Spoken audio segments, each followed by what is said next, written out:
Hey guys, how's it going? This is Campo and welcome back to my channel. So on today's video, we're going to take an in-depth look at Red Goblin. I put up 49 million points in the arena to snag this guy in his second arena, and honestly, I think he's always going to be living in the shadow of Cosmic Ghost Rider, who I think undoubtedly is the better champion of this month and who's getting a lot more airtime. But honestly, I didn't think I could put up the score to get Cosmic Ghost Rider, so I thought I'd give it a chance to snag this guy simply because I'm a big Spider-Man fan and he's in the Spider-Man universe.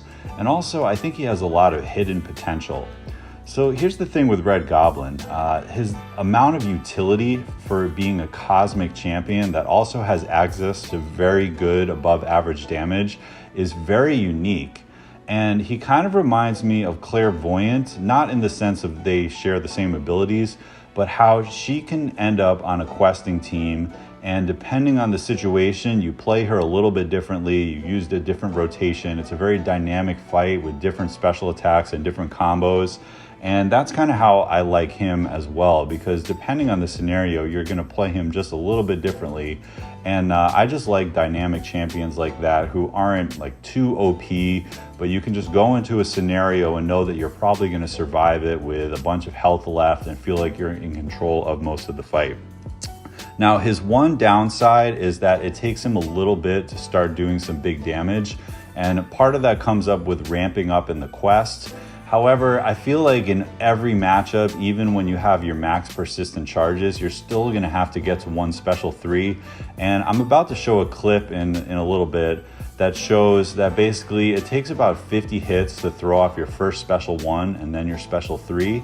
But then once you do that, you enter frenzy mode and the rest of the fight goes down very quickly. So it takes, if you look at an opponent that has like 200k plus health, it takes about 50 hits to take the first 20% off of their health, but then it takes less than 50 hits to take off the remaining 80%. And to me, I think that makes it worth it, especially when you consider that he has 6-hit combos and all that. The fights go by very quickly. And as the clip begins to play, I also want to kind of make a list of all the nodes that I think he can counter, which really makes it unique as a cosmic champion that has all this utility. So first of all, he's Incinerate immune, which is very rare for cosmic champions. So, immediately anything like Freezerburn, Trial by Fire, Energy Adoption Fire, Mephisto, he's a great counter to. He can also inflict Incinerate, so that takes care of Pleasure to Burn and Selective Time Stream. He has access to a ton of debuffs, especially after his special 3. So that includes Diss Track. He's very easy to do that. After throwing a special 3, he applies 7 debuffs, which means if you have the Despair Mastery, you can block all healing. He has access to Armor Break. He can do Buffed Up. He can fight Spider-Man champions and cancel their evade. He has pretty interesting power control. Unless if there's some kind of power flood, he can have a permanent power drain, which will always prevent the champion from getting to a special 3 if you play him a certain way. And finally, in Iron Man Infinity War's final phase, he can completely get by the Autoblock. And as you ramp him up in the quest, he can also become a decent counter to miss and Autoblock for other champions. So looking at all that, that seems like it has a lot of Act 6 and potentially Book 2 utility. And plus, he's just really fun to play and has above average damage, especially when he's in frenzy mode. So we're going to take a look at some other fights, and I'll give a little bit of a narration about what's going on and why I think he's a good matchup for them. But that's my initial take on him. I think he's a very, very good champion who's going to have a very important place in the contest in the future. All right, so looking at our first fight, this is going to be in the Cavalier difficulty quest for the month. And we're looking at the chapter that has the Diss Track global node. And just as a reminder, Diss Track means you can't do any damage unless if you have 3 or more debuffs. And we're going to take a look at this Silver Surfer. I have some basic synergies. I really enjoy playing Carnage and Stealth Spidey, so I figured that it is actually in the realm of possibility that I would bring them on my team. They just give him a little bit more attack, basically, a little bit more crit damage when they're together. So as you can see, I'm doing no damage, and Stand Your Ground just kind of saved my butt there, by the way. but I should be able to kind of regen that from these armor breaks. But nothing's happening yet. But as I said earlier in the video, you're not really doing that much damage anyway in the beginning of the fight. I threw my first special one and got the energized debuff. And that just means my power rate is going to be a little bit faster. And what I like to do to build to my special 3 is parry, medium, and heavy attack, because that also puts the power drains on him, which sort of keeps the power under control. And then it also, heavy attacks give a lot of power anyway. And once you have that energized debuff, it's actually pretty good. So as we're seeing, we're barely making a dent. The other thing to note is this isn't the best matchup because he doesn't take any damage from Incinerate, and Incinerate is a big part of the damage. But you're going to see once we throw this special 3 and we get the aptitude buffs, and then we build to a special 2, the fight starts going crazy. So now we can really do damage. As it is, you know, we're not seeing a ton of damage yet. The Incinerate is doing 0 damage. We have 2 armor breaks.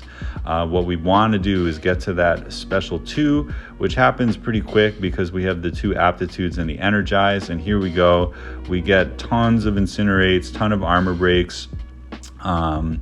I can't get another special off before the next frenzy, but as you can see, those armor breaks really do a lot of work. We don't have class advantage or anything like that. So yeah, now I have 2 furies on me, which means when I heavy attack, the armor breaks will come into play. So I'm just doing that to stack a couple armor breaks, and the goal is to get to another special 2 so that we can essentially finish off the fight. But as you can see, the frenzy didn't last long enough for us to kill him. In a lot of matchups it would, but that next special 2, holy cow, that really just took him down. So as you can see, in a node like Diss Track, he really has no problem at all, and it takes about the same amount of hits as normal. So I thought just for fun that we would try the next fight, which has class disadvantage with Scarlet Witch, and just kind of see how it went. And actually, while I was doing this fight, I wanted to try a technique that I thought would work, but one that I hadn't really experimented with too much. And I'm just going to explain it a little bit and then just fast forward through the fight so you can kind of see it go by quickly, because this fight is very much the same as the one that we just saw. But essentially what I wanted to see is if I held block and then just took a blocked hit and re-parried through, or like baited the heavy in that case and countered with a heavy, you know, if I could keep the power drains up with 100% uptime and basically prevent her from ever getting to a special 3 and ever even throwing a special. So for the most part, you know, I wanted to demonstrate that not necessarily that Scarlet Witch is someone you would do this to, but just showing a little bit about how you can basically prevent them from ever throwing a special if you have a special attack that you don't really want to bait out or anything like that. Because as you're seeing here, she's just not throwing it, and I'm just sort of re-parrying and going. But yeah, you can push them right to a special 3, and because of those power drains, they will never actually, you know, get to the red bars. So I'm going to fast forward the rest of the fight, but I just thought this was a really interesting technique. And on top of that, he has really good block proficiency. It's above average. So you know, you will take some damage as you're seeing here, but it's really not as bad as you might think. So check out the rest of this fight and how fast she goes down.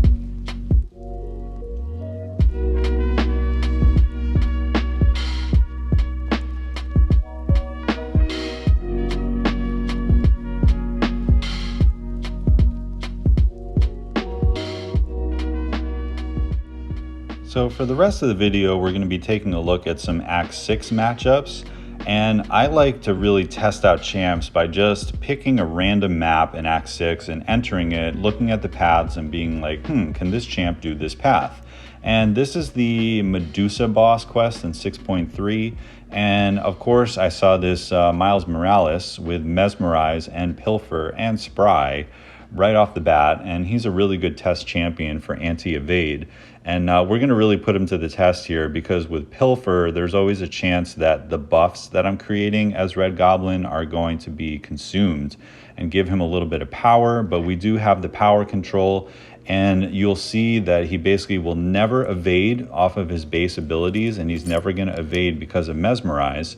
I know a few people have said one of his major cons of Red Goblin is that it's 100% ability accuracy reduction of evade, which means if there's ever increased ability accuracy, you could get screwed. But I was thinking about that a little more, and it's kind of like a very, very rare scenario where, you know, that's going to actually come into play. I have a feeling that like 95% of the champs that you face in the Spider-Verse, you're going to be able to completely shut down the evade like we're doing right here. So, you know, there are a lot of counters to this Spider-Man for sure, like, you know, Ghost and even champions that can parry heavy very quickly. But I wanted to just point out that essentially we're doing the same rotation that we would do with all the other fights that we've seen so far. He's going down pretty quickly. We're not losing too much health because of our block proficiency, and in general it's just a very good matchup. So we got a little lucky. We have 5 armor breaks, so they're really doing a decent amount of damage even without the Furies yet. And once again, as I said at the beginning of the video, it's sort of like 50 hits to get the first 20% off, and then fewer than 50 hits to finish off the entire fight. And as you can see, once we throw a big special 2 and then counter with a special 1, which by the way, if you throw a special 1, it does direct damage based on how many debuffs are on the opponent. And then finally, we're in the 15% range. So now we are completely into normal frenzy, which means the fight will go down very quickly. But as you can see, we have 13 evade charges on this Spider-Man, and he never evaded for the entire matchup. Pilfer was no problem, 105 hits, and he is down.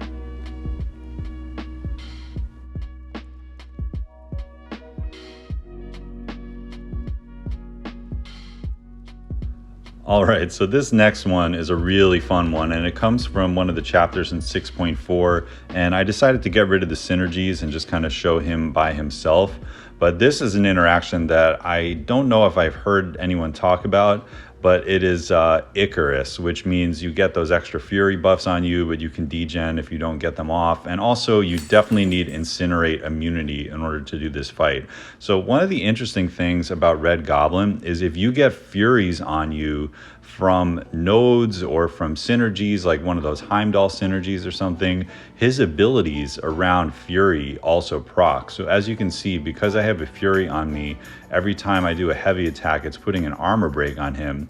And as you can imagine, as this fight goes on, if I do his normal rotation and then get to some kind of crazy special 2, where I can get multiple Furies on me, it's going to place a ton of armor breaks on them and just do like a ridiculous amount of damage. And also because of the healing of Sabretooth, as I mentioned in the intro, when you get your 7 debuffs on you, then you can completely block the healing. So I don't know how practical this is, but when you think about something like Icarus and someone that needs to be Incinerate immune, I mean, I think Captain Marvel movie can work, and maybe something like Quake might be able to work on this fight, but like there aren't a lot of Incinerate immune champs that can also do this kind of damage once you get up. So what I did is I tried to get some Energize buffs on me so that I could get to my special 2 a little bit faster.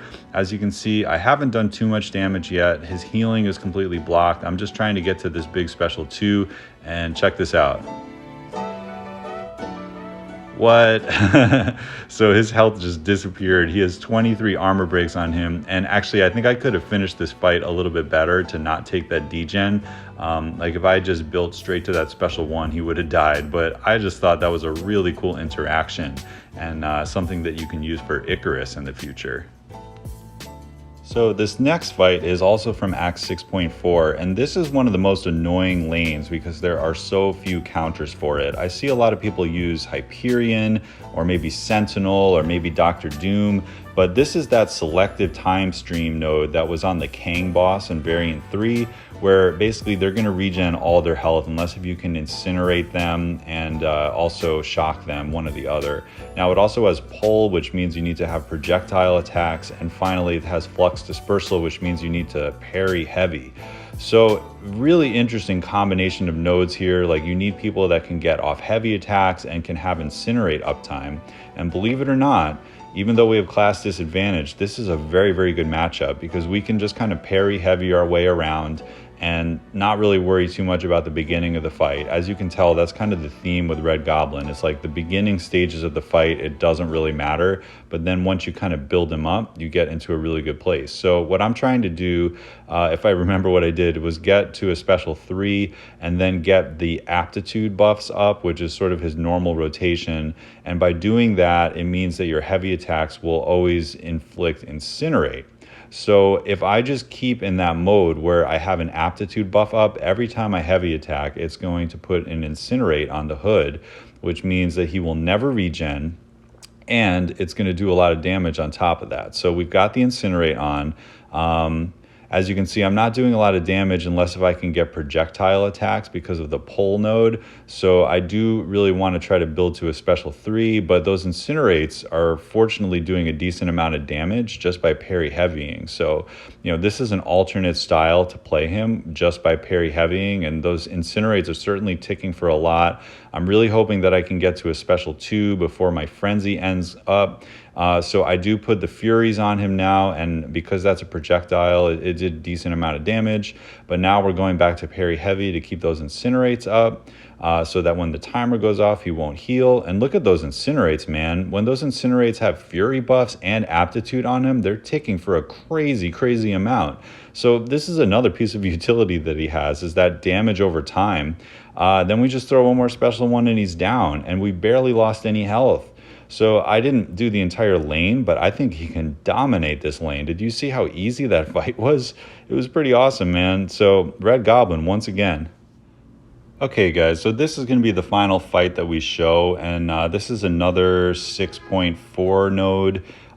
It's the one that's called Special Bias and also Energize, and essentially this works like all or nothing, where they just build to the special 3. The only reason I have Dr. Doom is because there was a Warlock who has it didn't really interact very well with the reduced offensive ability accuracy, so I used Doom to take the Warlock down. But I wanted to show in a fight where there's Nightcrawler, who's a little bit annoying to fight because of the evasion, and also trying to show that if I stay in my Energize buff mode, he will never get to his special 3 if I just continue to parry heavy and get the power drains on him. So as you can see, his power rate is super high, but like every time that I parry heavy and get that power drain on, it's basically keeping him from getting to special 3.